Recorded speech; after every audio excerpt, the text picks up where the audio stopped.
the North Korean internet effectively just disappeared.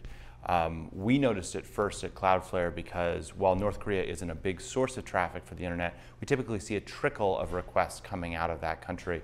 At about 11 a.m. Monday, the traffic just completely ceased. That set alarms off in our systems, and we went out and looked at what's called the global routing tables. That's effectively a map of the internet. And what had happened was North Korea was effectively erased from that map, meaning that no traffic could come into the country and no traffic could actually leave the country. If North Korea isn't the least connected country to the internet in the world, it's certainly in the top 5. There are only about 1,000 IP addresses assigned to the entire country. That compares with hundreds of millions of IP addresses that are assigned to a country like the United States or most Western European nations.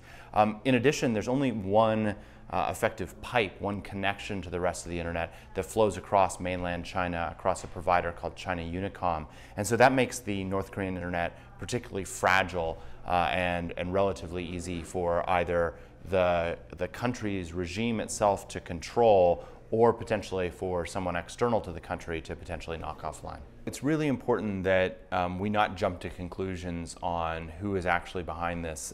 It takes a long time online to do the forensic work to determine who or what actually is going on. And when you're dealing with a country that is as closed off as North Korea, sitting behind the Chinese network, which is itself quite opaque, it makes it very difficult. And so I think that we should just watch and be very patient over the next little while without jumping to the conclusion that, that it was a state-sponsored attack or otherwise, because of the possible outcomes, I think that's actually one of the least likely.